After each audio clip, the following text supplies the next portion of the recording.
Roasting the World. We offer an adversarial perspective on today's cultural issues. We do it for the intelligent culture. I'm your host, Keenan Robinson, and we have a very special guest today. A repeat offender. Okay, so we have Jessica, yes, Rabbit, all of the names. She has all of the above. All of the above. But we thank you for coming back. We got a lot of interest on the topic of stay-at-home fathers that we talked about the last time. And some of the people will say, well, you need a man's perspective and different things like that. And I was like, well, you can come on the show and we can do a part 3, with you, but you know what I mean? But they thought it was good because they liked your perspective where you said that you came from, a different type of background than what our modern women per se are used to coming up with. And we're trained a little bit different as far as how you were supposed to live in your life. So can you kind of dig into that a little bit concerning stay-at-home fathers and the roles that you've had to play? So first of all, what was they saying? What were they saying? Because there's something they can tell she's from another country, or we not doing that, or some of the guys were like, yeah, I'm a stay-at-home dad already. We don't get no respect. And she was right on point in saying that, yeah, some dudes that don't do anything might be bums, but if we taking care of our business still, we good. They might work overnight from 11 to 7 or something. When the kids in the bed, mom's at home, take care of boom. And they alternate things like that, part-time or something like that, they were saying. So they can find a way to contribute outside of just, cooking, cleaning, taking care of the kids. Yeah.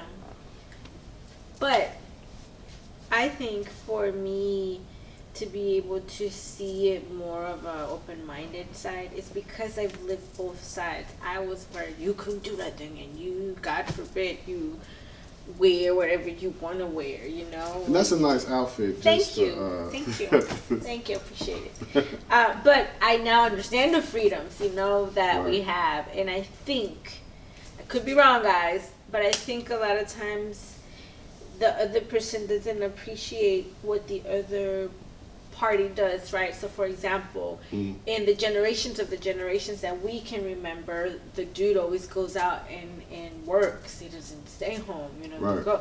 So he doesn't know he never knew exactly the job that it took to be a house man wife. Right. But I think now that men can actually do it, I think sometimes that's why we have some daddies just dip because it's hard. Yeah. So I think, and now women can also see that men can do it. That's interesting that you said that's why men dip. So it's my right. If why you like dip means leave. Okay. So So what I kind of think that I'm hearing is right is that like they with the girl, and then she pregnant. That's when they dip because. Not working the job is not too hard. Staying with her, messing with her is not too hard. All these things in life are not too hard. But when it comes to a kid, then they're saying, oh, wait a minute. Whoa, that's life-changing. That's something new that I'm responsible for. Mm-hmm. And then they got to leave. Or if they're stay-at-home fathers or whatever, it gets too overwhelming because I see kids constantly. Dad. You know what I'm saying? And it's like, man, go over there and sit down. When you're at work, it's structured. But when you're at home, you got kids peed on themselves and knocked over the milk and the crayon box is left open and you slipped on the crayon brush. But, different things can happen. You still got to go to work and you still got to cook and you still got to clean and you still got to. And you got to get them together and send them to school. And the school is calling because they're acting a fool at school. And this is all what moms traditionally have been dealing with. Yeah. Because unless it's bad with the kids because they feel like it's kind of her responsibility to rear the children. Yes. So I'm out here in the world, or you're out here in the world, whichever one is out here in the world, but the other person's job is to rear the children. I think that I don't want social media, TV, YouTube, internet, whatever, raising my child. I also don't want the mean lady at the daycare to be slapping kids, because I've been hearing about that a lot.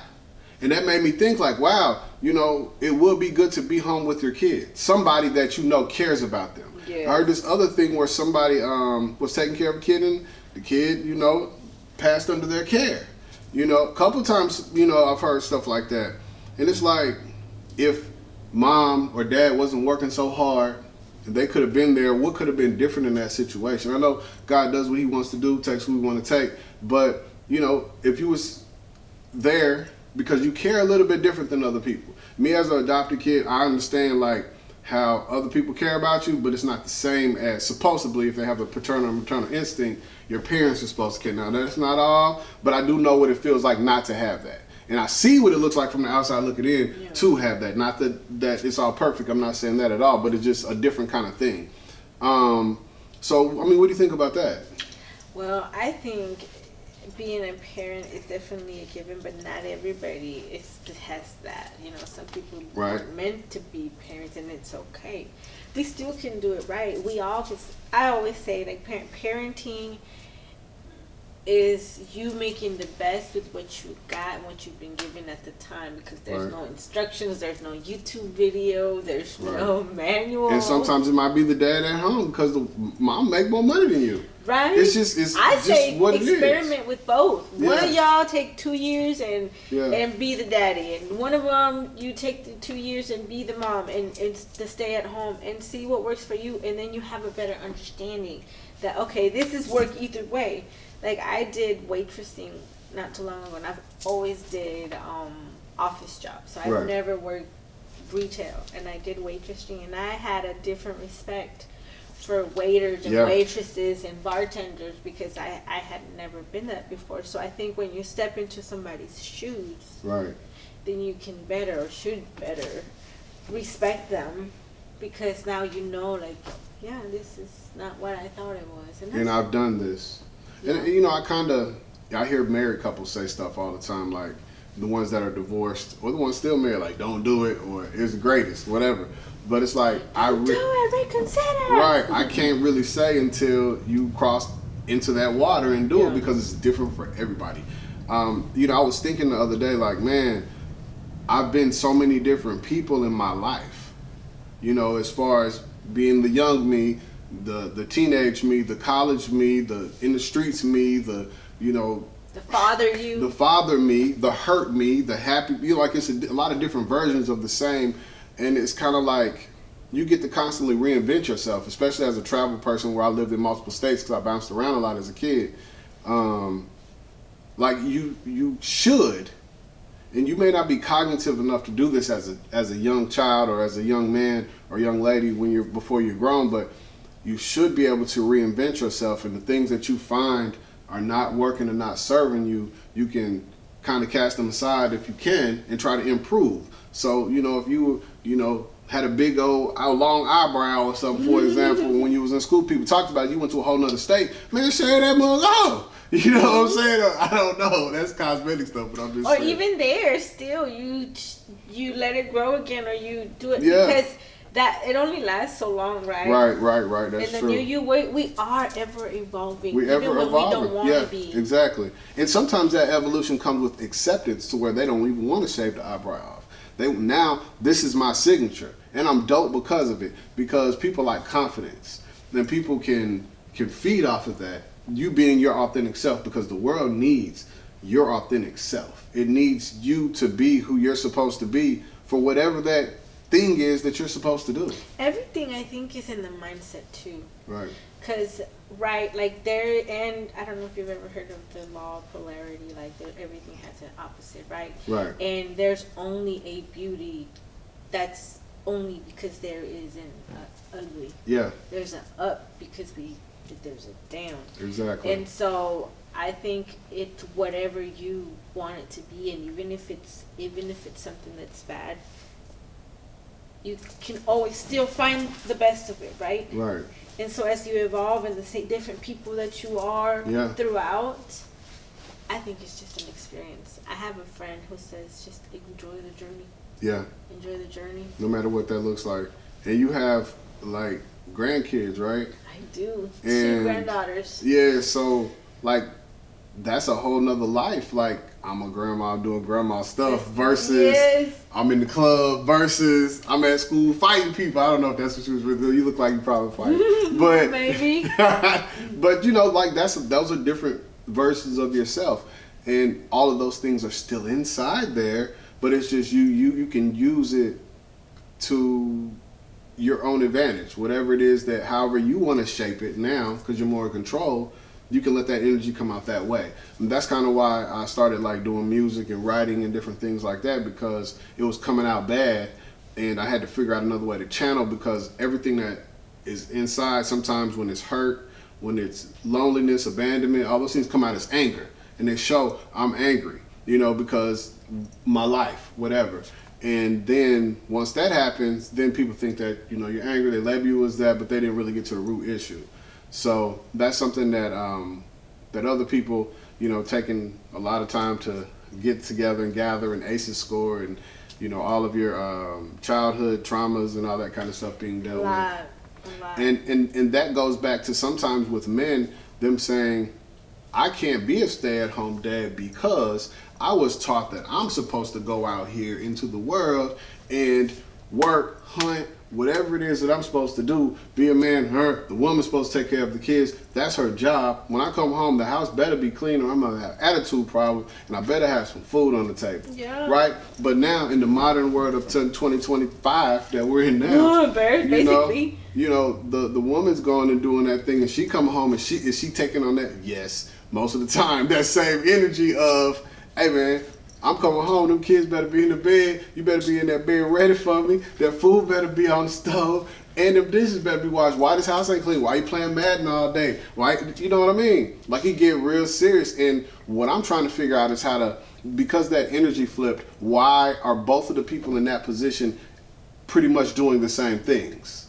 Is that because of the energy? Is it because of the power, the position, or what? Because it's not because it's a man there or a woman there. It's not unique to a man treating a woman that way, because we both do that.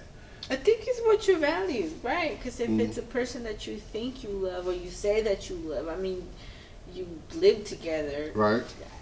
I think you value Nowadays, that person. it might be out of convenience because the rent about $2,000 a month still, for one bedroom. So then you should be roommates. Man, you know, I know a lot of people that say they can be friends with the opposite sex or with same sex, depending on your gender, wanting. And it's hard to live in the same house every day with somebody and you don't have a moment. You know what I mean? It's funny. There's Mexican comedian, and he said one time, and he said, having a woman friend, is him as a man, he said having a woman friend is like having a pet chicken. Eventually you're gonna want to eat it. That was hilarious, and it's the truth. I mean, you know what I mean? Yeah. I kind of agree with that. I feel like that's just what it is. And the reverse, you know, a woman can see this guy, and, you know, things happen. You see that person taking care of their business, being responsible, taking care of their kids, or whatever it is. All of those characteristics are what people traditionally look for. And if that person is right there with you and they're doing it without thinking about it because that's who they are, Yeah. that's attractive. Very much so. You know what I'm saying? And when you're not yourself, that eventually comes out. Right. Especially with married people. Yeah. I always see like relationships, and maybe we're like going off the dive, but I see relationships and they settle, and I'm like, you don't have to, because they're probably not being them. Right. Because when you get with the person who is really, really them, Right. then there's no surprises, because they can't be nobody else but them. Yeah, and you can say, a lot of people talk about that and they talk about like looks. But I'm not talking about looks. I mean, because people take eyelashes off, fake whatever, body. Fake everything. Right? But that does not take away from that person's, like, who they are at their core. When you get to, like, if you talk, I remember we used to talk on the phone back in the day when I was younger, and, like, you really got to know this person. You ain't looking at them. They're not in your face. You're not like, oh, look at her eyes, look at her face, whatever. Man, you talking on the phone like a bug, and it's like her conversation, your conversation, the energy, the vibe that you have with the person. And that's what we have to kind of get back to. Like, stop being what your eyes see and go with your heart feels. Stop texting everybody. Oh yeah, and the texting. Text messages do not get very man. far. Many misunderstood text messages. I misunderstand text all the time. Somebody say, "What's up, man?" I'm thinking you saying, "What's up?" Like you want to fight. What's up? Like you mad. What's up? Like hello. What's up? Like anything could mean anything. So I rather talk, and I really rather do it in person. But you know, you can also in person. You can also feel their energy. Yeah, man, it's everything. So as for so many years, the woman felt the man's energy when he came home and said the food wasn't cooked hot enough, and he was going off. I see that in the movies. Like, I'm like, dude, this food. What are you doing? I don't like that Right. spaghetti. So now it's kind of flipped. So and who hurts from that situation is the children. They see it, they hear it, they feel the energy. A lot of people say, and then now you're taking that because now that's who they are going to become. Yep. Because and all they can say is that's how I was raised. That's what I thought was normal. Unless you go get some therapy. Therapy is in. Do it. All therapy. So when they take that in, do they become that same type of way and they start that same thought process again? And it's like a generational thing. And what we really would like for our parents to do is hide some stuff from your kids. There used to be a time where that happened, but as we got more up to date. People are saying, I don't want to hide anything from my kids. And they're doing that as a way of protecting them from the world being able to expose them to something that they're not used to, right? I get that. But we need to give them small doses, like an antibiotic, so that they can say, okay, oh, this is what this is. When they see it, they can recognize it and be able to manage and guide their way through it. I mean, just like smoking with people, right? Yeah. You can't smoke with everybody because they might have put some whatever on the Medea movie when the lady was running. Some people see shit. Everybody else go too. Right. You know what I'm saying? And exactly. And you don't want to get something in your drink. Yeah. You have to watch who you're around, what they're doing, and just don't overdo anything. I think you have to also know, just like you were saying, right? You've been different people throughout your life, right? As a 5-year-old, my granddaughter is 5, and I have my friend's daughter, she's 3, and they're super smart. So a lot of times we speak to them like they're not smart, and sometimes they're smarter than you. Right. So I talk to them real, so I understand, and I say, okay, my granddaughter will want to know something that she's not supposed to, and I said, in due time. Right. So I can't wear your dress because I'm not there anymore. And I said, and you can't wear my dress because you're not there yet. There's certain things that come with time. You gotta earn your brownie points in certain times in your life, and I think people can understand that versus saying even lying to them. kids can understand that. And I don't like this would be a whole podcast by itself, y'all. Because I always say, like, be honest with your children. I have 4 sons. Yeah. And I always wanted them to be like, no, this is life, because when you get out there, I want you to be ready and be prepared. Yeah. But when you shield them, they don't know any better. So they think everybody's going to be like that, and it's not. But when you give them too much, you got to know the balance. Then they crash out. But you have to be, as a parent, I think. You got to be present and be able to say, Hope, come on back over here. We're not doing that. Pull them. Because, put them in a different direction. Give them something else to do because they need constant stimulation and interaction. Yeah. But kind of like, have you seen the movie Finding Nemo? Yeah. When he goes and touches the butt. They're at the edge of the cliff, right? And the daddy, Marlin, he's not a funny fish, by the way. The clownfish, he was like, don't, you better get back over here. And he's like, no, I'm going to go touch the butt. And he was right there. But I think you got to find a happy medium because you can't be helicopter parent. You can't be helicopter parent. I see them all the time. And it's good and bad. Like if we were in the wild, it would be good because you could stop a predator from eating your child or whatever. In today's time, you know what that is. But as far as letting them have some independence with other children or just growth and experience and different things in their life, they need that too. And it's super important because if they don't, then how can they navigate in society? Because most parents want their kids to run their company. They could be business owners, or become a great whatever athlete, or invent something, the doctors, whatever. But these people have to interact with other people socially. You have to have a certain emotional intelligence level to be able to know, this lady is sad, I don't need to talk to her a certain way, or I need help, and I can recognize someone's safe, that I can say, hey, I need help because of this, and not be scared, and because a lot of people have like anxiety, from what I understand, and stuff like that, and I'm like, listen. But I think that's where we go back to full circle, where you were saying like the confidence is attractive. Mm-hmm. I think if you are assertive within yourself and you know who you are, like there's no reason for you to be stressed, or what did you say, anxiety, right? Because you are in control, and like, okay, today was stressful, but I'm not going to be stressed. I'm going to understand and see what my situation is today, and I'm going to keep it pushing. I'm going to do the best I can with what I got today. Right. Instead, I think we get stressed. So I think to be a better parent, you have to know you. To be a better person. A better person, in general. Yeah.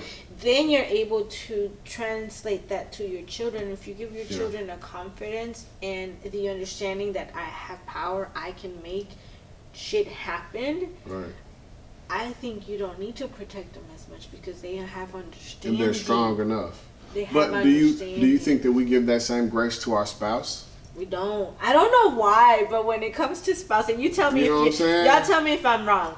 I don't know why, when it comes to the specific relationships of romantic relationships, the minute you say yay and you sign the invisible contract, sometimes a switch turns, and either you turn jealous or you turn whatever, and then it goes down, and I don't know where it switches, but I've seen when people were like just and then all of a sudden they're being jealous and fighting, and then we're at the restaurant and they arguing or whatever. Like I always wonder, but in other relationships not. Right, and it depends on the individuals. You're not supposed to be for everybody. That's important. That's why when people cohabitate and live together, it really shows. Some people say don't get married because you don't really know a person you live with. And even then, you don't know them. Right. Even then, because unless they show you, people can show you who they are. I feel like I'm living in my present, and I'm my authentic self. If I'm dating somebody, I probably done farted, burped. Hey man, I gotta go do number 2. Hey, I'm happy. I'm singing song. I might be a little bit hesitant to sing a little bit at first, but then as I'm going around, Michael Jackson come on, I'm on there singing and everything. As a woman, most women's are like. No, like we wait forever. Yeah. And with me being my authentic self, I'm happy with or without someone else. Yeah. It's great to have a companion, but if that's not there, I'm still cool. It is more fun. So then when you get them and y'all say y'all living together, married or just living together in a relationship, sometimes we get like Adam and Eve when they ate the fruit. And now they're kind of like aware that they're naked. And I don't just mean their bodies. I mean, they're aware they're naked, like this person. Their vulnerability. And when you wake up in the morning, that person see you without your lash, without your wig on, without your waist trainer, without your butt on, without your feet on, whatever. You smell your dragon breath. And for the man, you come in there, with the pot belly, you gaining weight, you stink, you got to do dirty, whatever, and you freaky, you want to do some things, and you got to be able to have that conversation with this woman and say, look, this is what I'm into. Hopefully you had a conversation earlier, she into the same thing that you are. But if not, hopefully early enough before you moved in right, together. But some people don't. Some people feel like, I can't expose my wife to this freakiness. But see, I would say, then why did you get married? Then they're going to go cheat and go get it from somebody else versus being able to have that conversation, men and women both, to have that conversation with their spouse and say, hey, this is what I like. What you think about trying this? You know what I'm saying? So I think there's already a breakdown communication at its most basic place. And then you go from there and just think if it's something else outside of sex. Just think I don't like when people yell at me. Right? We ain't never been in an argument. And now you screaming on top of your lungs. I'm shutting down because of some trauma that I've experienced. And this is man or woman. And that person doesn't know because we haven't gone through that yet. So I think experience is something that is really important too when you're kind of living with the person. And then if you're the person that's at home, you feel unappreciated sometimes because you're not getting monetary benefits coming into the house. Your benefits are not monetary per se. They're saving money because the kids don't got to go to daycare, nobody the babysitters, things like that. But it's also losing money because you're not out producing. So the other person can say, I'm out producing. You can take care of what's going on here, but I'm out producing, so I got more power than you because having a roof is more important than the other pieces of what's going on. Even though it may not be for real, in the thought process, you so used to being a worker, that work is the most important thing that you're doing because you're getting money for your time and you're able to pay the bills and put food on the table and make Christmas look good and all these other things and take trips and all that kind of stuff because I'm the worker, whether it be man or the woman. Woman is there like or man, whoever's at home, is at your beck and call like, man, I know you need to go out 24/7 butler. I know. I'm glad that you went to work and now we got food. Let me rub your feet. Let me cook you some food. But when it becomes not enough, and the kids are bathed and in bed and they were fed. And but when it's not enough, clean, then what? What if you do all that and it's not enough? You feel unappreciated. Then I say, then you don't need to be in that relationship. I mean, you 10 years in, 8 years in, you got kids with this person. He ain't abused you like physically, maybe some mental abuse. That's psychological, but I'm saying he ain't cheating on you. He counseling. Just don't know how to talk to you sometimes. Counseling. You have to train him how to talk to you too, if he's willing to listen and learn. You do. I think with any interaction with anybody outside of you, I think you train that person on how to treat you. Mm-hmm. Like anybody. Everybody's not cognitive enough to do that. People get mad. Who you think you? Versus saying, hey, this is what it needs to be. You know what I mean? And I think that's a super important piece in training people how to talk to you. Yeah. Or you know what I mean? So I think that would probably help in the situation with the husbands and the wives and whoever stays at home and whoever is out working all the time. I think the key also would be communication. Right. I agree. Understanding that everybody's in each and everybody's role. It is important. And when the day that you think it's not. Right. It does. Like I said, it does save you money, but people don't see that though. People don't see that. I mean, they see it like, oh, I know, $175 a week or $50 a week or whatever it is for daycare. That is, if you equate what I'm doing all day here, that's my contribution. What about when the kid is like 5 and everybody going to kindergarten or above? You no longer have to pay that. There's no pamper charges, none of that kind of stuff. They all self-sufficient. All they need is some lunch, and they can really get that from school. Yeah, that's when you say regroup. Then some of them conversations need to be rehabbed versus just staying there. Because I was always under the thought process that I'm probably going to be the man of the house. My girl don't have to work, but she may if she wants to. Mm-hmm. You know what I'm saying? I never grew up thinking that I'm going to find a high value or rich woman to take care of me. But I think when you thought, okay, I can get a girl and I can get married and she can work if she wants to, I think you are also under the understanding that you're going to have to do something. What if she really got, I got to do something, but some people are not passionate about anything. All they know is I'm going to go to work and... No, I meant like do something as far as, okay, like for you, what are you going to be doing for you and for me? Because this is I've noticed this now. Everybody's got to bring something to the table in some way, shape, or form. Because if you don't, the person that was always bringing something to the table eventually either doesn't want to bring nothing to the table no more because they're the only one doing it, or they just get burnt out. They're like, so some people's passion is the kids. They're the empty nest syndrome, or some people's passion is taking care of their significant other. Those can also be passions, but like empty nest syndrome, when the kids leave or whatever happens in that situation, then it's hard to find another passion. You're right. No, it's not. Think about it. Like if you keep yourself open minded, there's endless things that you can do. So if you decide to, okay, we're gonna stay married, but our youngest daughter's 22 already, I will make sure everything's straight. I will make sure that, okay, I'm helping you save money so that we can take trips or whatever it is. Like I have to have some kind of way, shape, or form to add to you. Right. Okay. Because I don't have any add to you. Eventually, you're gonna be like. This is investment with no return. Yeah, yeah.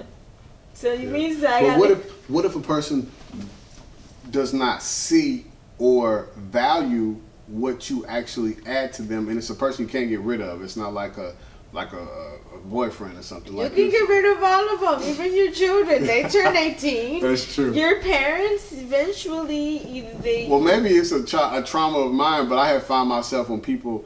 Like, say I do things, let's say I do something for you, and you don't value it. And I've done multiple things for you, but you act like I've done nothing for you.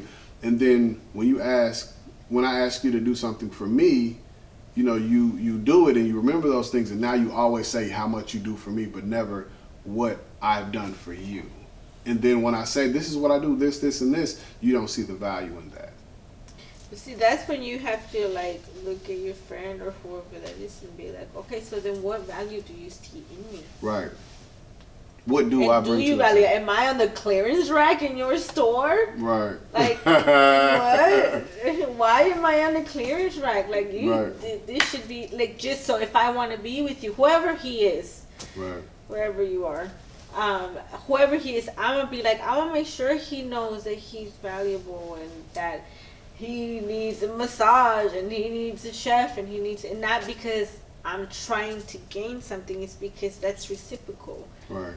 So you are only enticing the other person that you're interacting with on how to treat you as well. So if you, kill them with kindness, right? Because eventually you're gonna get whatever seed you plant. Right.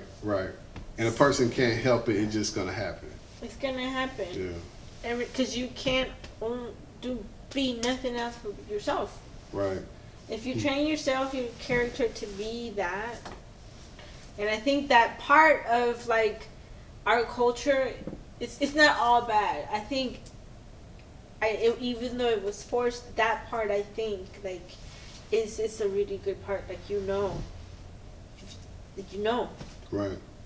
Right. So yeah. I mean that kind of sums it up. That's kind of dope. I don't want to be on the clearance rack in your life. Like that's a clip there somewhere.